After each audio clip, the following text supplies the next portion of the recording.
एक बार फिर कोरोना वैश्विक महामारी पर बात करने के लिए आपके बीच आया हूं।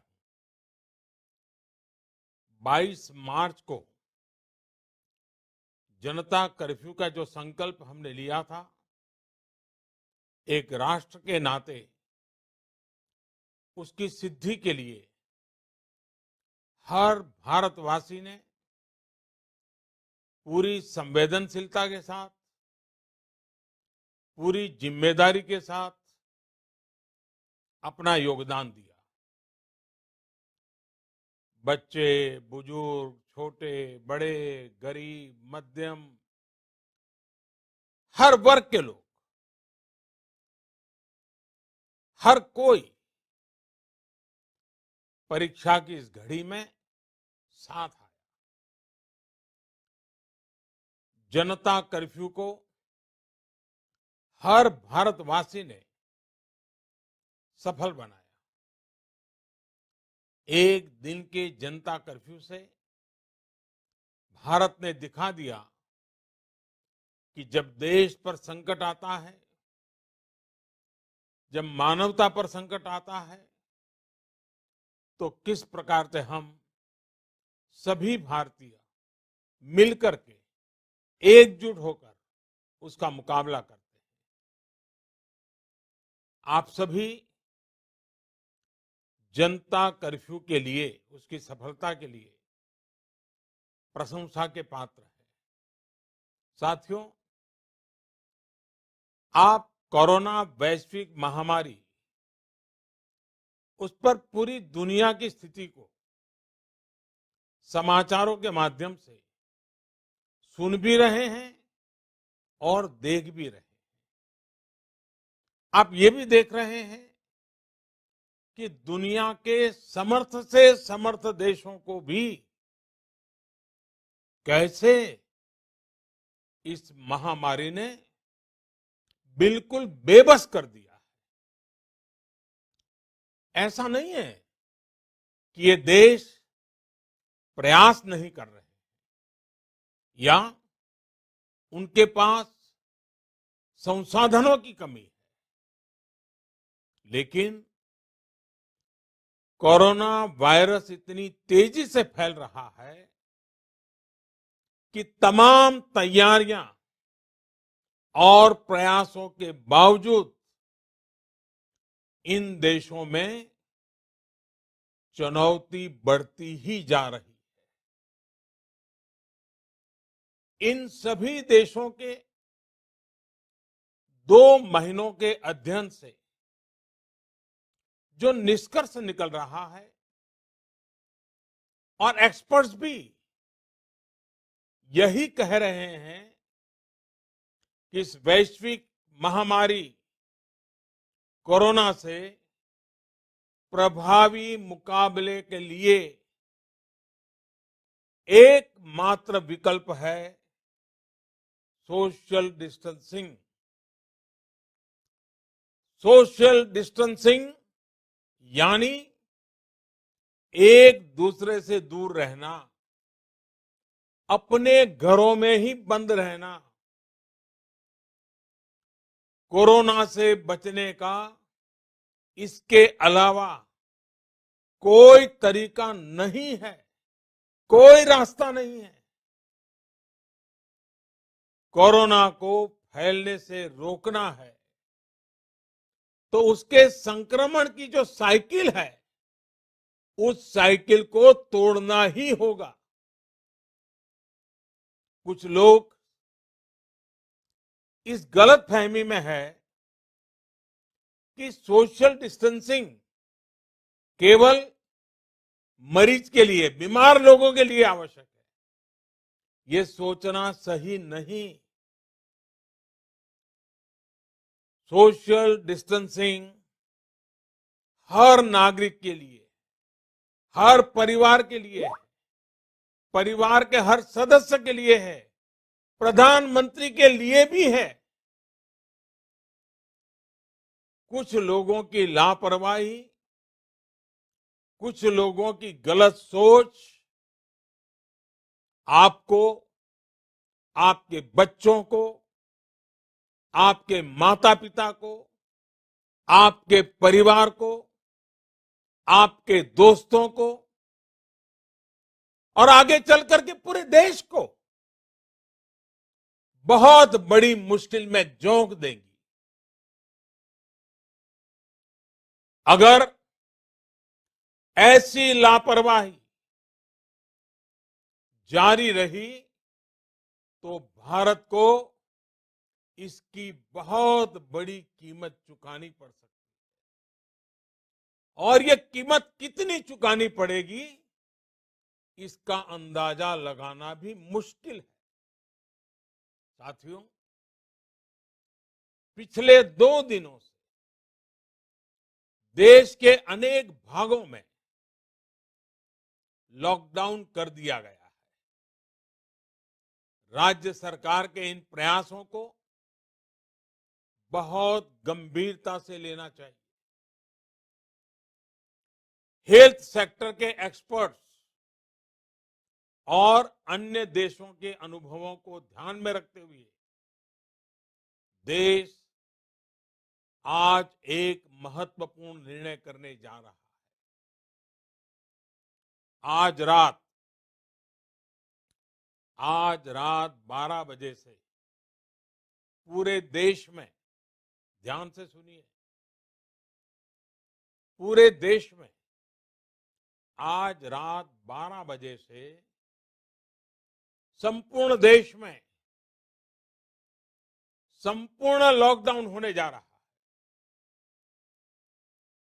हिंदुस्तान को बचाने के लिए, हिंदुस्तान के हर नागरिक को बचाने के लिए, आपको बचाने के लिए, आपके परिवार को बचाने के लिए आज रात 12 बजे से घरों से बाहर निकलने पर पूरी तरह पाबंदी लगाई जा रही है। देश के हर राज्य को, हर केंद्र शासित प्रदेश को, हर जिले, हर गांव, हर कस्बे, हर गली मोहल्ले को अब लॉकडाउन किया जा रहा है। ये एक तरह से कर्फ्यू ही है।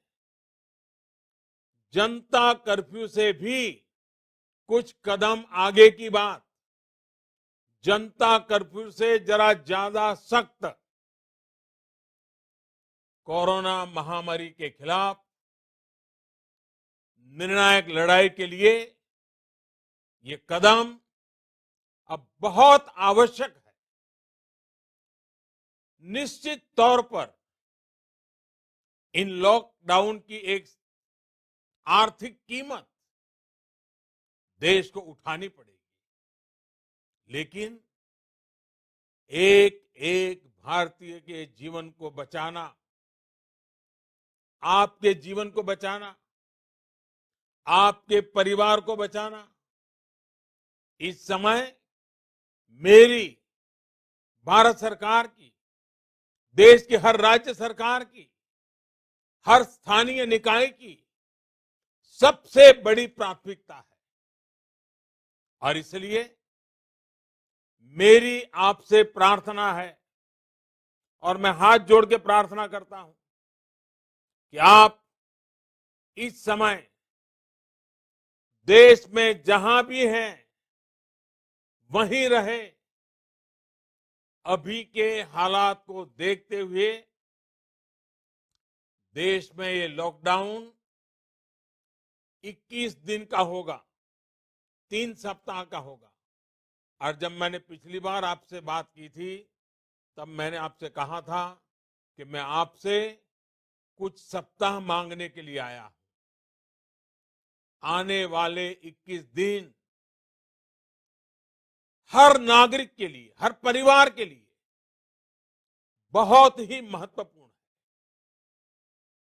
हेल्थ एक्सपर्ट्स की माने तो कोरोना वायरस की संक्रमण साइकिल तोड़ने के लिए कम से कम 21 दिन का समय बहुत अहम है।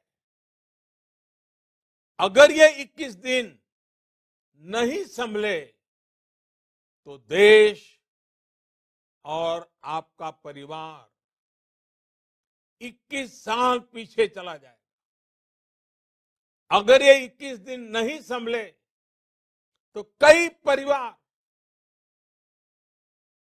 हमेशा हमेशा के लिए तबाह हो जाए।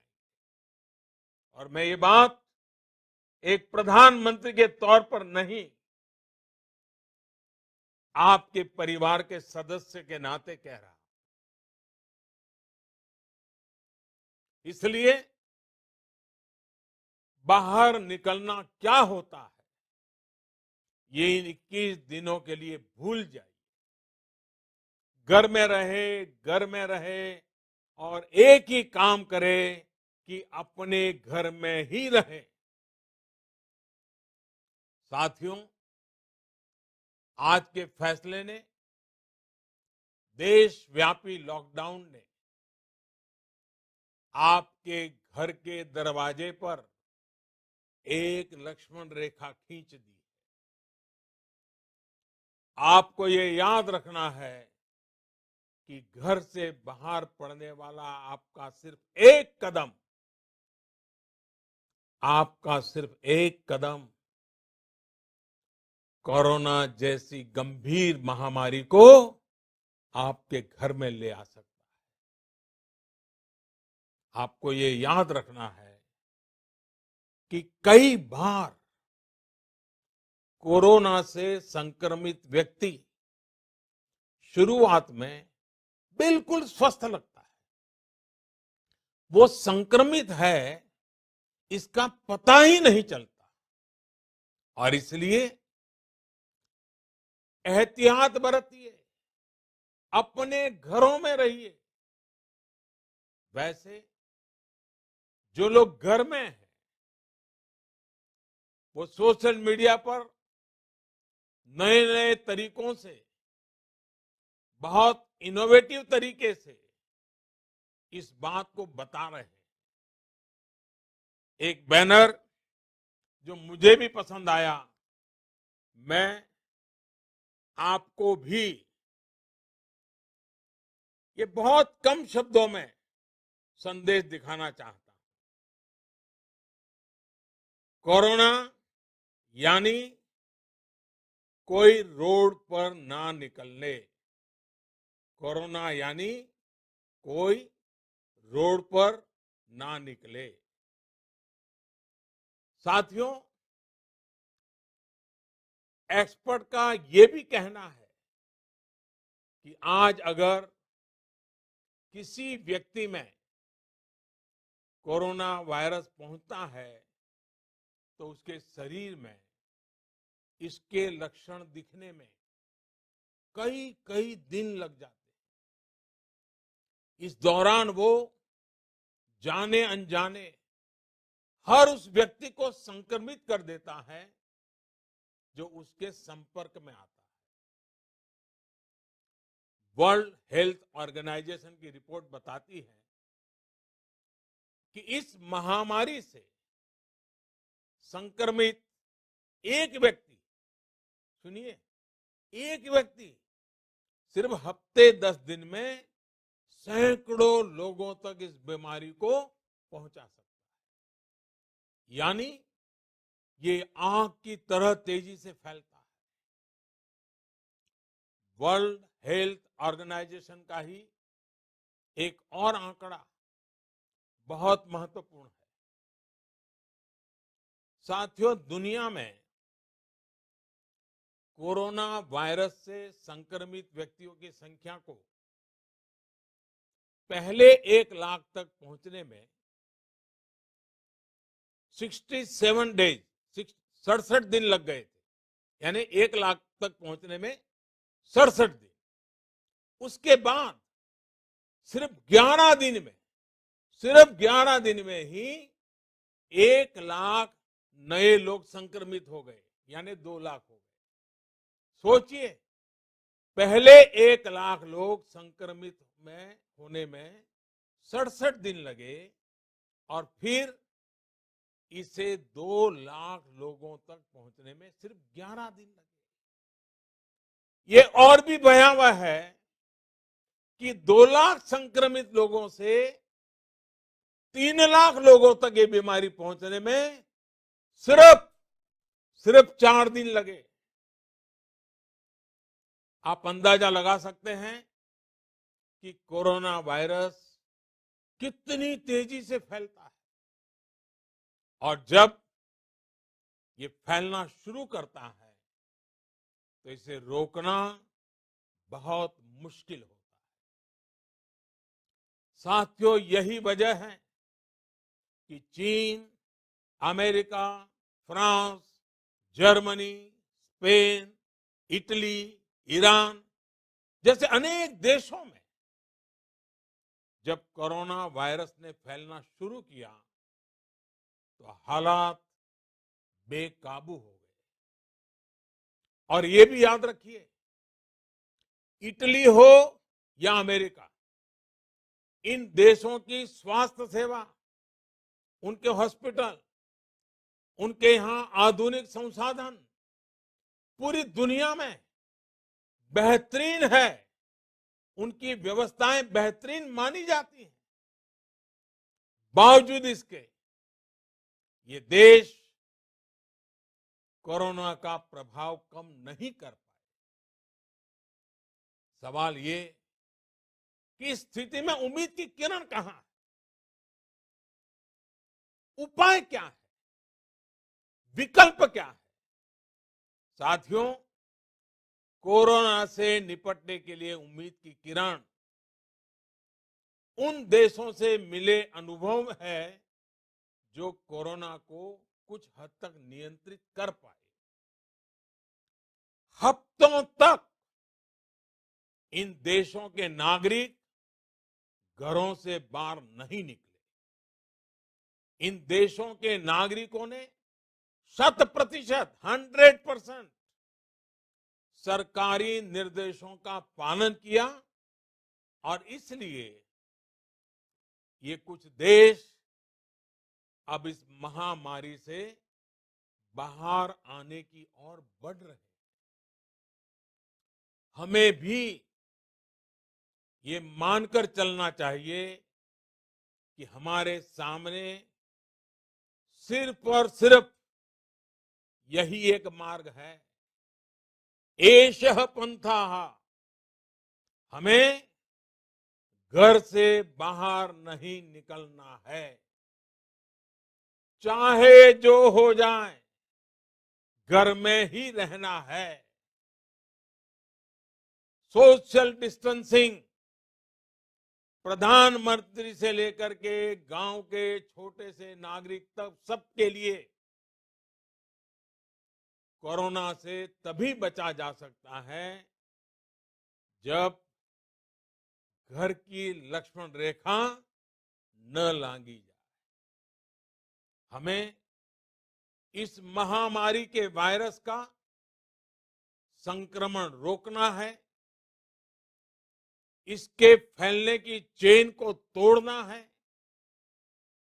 साथियों, भारत आज उस स्टेज पर है जहां हमारे आज के एक्शन तय करेंगे कि इस बड़ी आपदा के प्रभाव को हम कितना कम कर सकते हैं। ये समय हमारे संकल्प को बार बार मजबूत करने का है। ये समय कदम कदम पर संयम बरतने का है। आपको याद रखना है, जान है तो जहान है। साथियों, ये धैर्य और अनुशासन की घड़ी है। जब तक देश में लॉकडाउन की स्थिति है, हमें अपना संकल्प निभाना है, अपना वचन निभाना है। मेरी आपसे हाथ जोड़ करके प्रार्थना है कि घरों में रहते हुए आप उन लोगों के बारे में सोचिए, उनके लिए मंगल कामना करिए जो अपना कर्तव्य निभाने के लिए खुद को खतरे में डालकर काम कर रहे हैं। उन डॉक्टर्स, उन नर्सेस, पैरामेडिकल स्टाफ, पैथोलॉजिस्ट, उनके बारे में सोचिए जो इस महामारी से एक एक जीवन को बचाने के लिए दिन रात अस्पताल में काम कर रहे हैं। अस्पताल प्रशासन के लोग, एम्बुलेंस चलाने वाले ड्राइवर, वार्ड बॉयज, उन सफाई कर्मचारियों के बारे में सोचिए जो इन कठिन परिस्थितियों में दूसरों की सेवा कर रहे हैं। आप उन लोगों के लिए प्रार्थना करिए जो आपकी सोसाइटी, आपके मोहल्लों, आपकी सड़कों, सार्वजनिक स्थानों को सैनिटाइज करने के काम में जुटे हैं, जिसमें और जिसके कारण इस वायरस का नामो निशान न रहे। आपको सही जानकारी देने के लिए 24 घंटे काम कर रहे मीडिया के लोगों के बारे में भी सोचिए जो संक्रमण का खतरा उठाकर सड़कों पर, अस्पतालों में है। आप अपने आसपास के पुलिस कर्मियों के बारे में सोचिए जो अपने घर परिवार की चिंता किए बिना आपको बचाने के लिए, आपके परिवार को बचाने के लिए दिन रात ड्यूटी कर रहे हैं और कई बार कुछ लोगों के गुस्ताखी के भी शिकार हो जाते हैं, गुस्सा भी झेल रहे हैं। साथियों, कोरोना वैश्विक महामारी से बनी स्थितियों के बीच केंद्र और देश भर की राज्य सरकारें तेजी से काम कर रही है। रोजमर्रा की जिंदगी में लोगों को असुविधा ना हो, इसके लिए निरंतर कोशिश कर रही है। सभी आवश्यक वस्तुओं की सप्लाई बनी रहे, इसके लिए सभी उपाय किए गए हैं और आगे भी किए जाएंगे। निश्चित तौर पर संकट की ये घड़ी गरीबों के लिए भी बहुत मुश्किल वक्त लेकर आई है। केंद्र सरकार, राज्य सरकारों के साथ समाज के अन्य संगठन, सिविल सोसाइटी के लोग गरीबों को मुसीबत कम हो, इसके लिए निरंतर जुटे हुए हैं। गरीबों की मदद के लिए अनेकों लोग साथ आ रहा है। साथियों, जीवन जीने के लिए जो जरूरी है, उसके लिए सारे प्रयासों के साथ ही जीवन बचाने के लिए जो जरूरी है, उसे सर्वोच्च प्राथमिकता देनी ही पड़ेगी। इस वैश्विक महामारी से मुकाबला करने के लिए देश की स्वास्थ्य सुविधाओं को तैयार करने का काम केंद्र सरकार लगातार कर रही है। विश्व स्वास्थ्य संगठन, भारत के बड़े चिकित्सा और अनुसंधान संस्थानों तथा स्वास्थ्य विशेषज्ञों की सलाह और सुझाव पर कार्य करते हुए सरकार ने निरंतर फैसले भी लिए। अब कोरोना के मरीजों के इलाज के लिए देश के हेल्थ इंफ्रास्ट्रक्चर को और मजबूत बनाने के लिए केंद्र सरकार ने आज 15,000 करोड़ रुपए का प्रावधान किया है। इससे कोरोना से जुड़ी testing facilities, personal protective equipments, isolation beds, ICU beds, ventilators और अन्य जरूरी साधनों की संख्या तेजी से बढ़ाई जाएगी। साथ ही मेडिकल और पैरामेडिकल मैन पावर की ट्रेनिंग का काम भी किया जाएगा। मैंने राज्य सरकारों से अनुरोध किया है कि इस समय सभी राज्यों की पहली प्राथमिकता सिर्फ और सिर्फ स्वास्थ्य सेवाएं ही होनी चाहिए, हेल्थ केयर ही प्राथमिकता होनी चाहिए। मुझे संतोष है कि देश का प्राइवेट सेक्टर भी पूरी तरह से कंधा मिलाकर संकट और संक्रमण की इस घड़ी में देशवासियों के साथ खड़ा है। प्राइवेट लैब्स, प्राइवेट अस्पताल सभी इस चुनौतीपूर्ण दौर में सरकार के साथ काम करने के लिए आगे आ रहे हैं। लेकिन साथियों, ये भी ध्यान रखिए कि ऐसे समय में जाने अनजाने कई बार अफवाहें भी बहुत जोर पकड़ती है और अफवाहें की ट्रैवल करने की ताकत भी बहुत होती है। मेरा आपसे आग्रह है कि किसी भी तरह की अफवाह और अंधविश्वास से बचें। आपके द्वारा केंद्र सरकार, राज्य सरकार और मेडिकल फैटर्निटी द्वारा दिए गए निर्देश और सुझावों का पालन करना बहुत जरूरी है।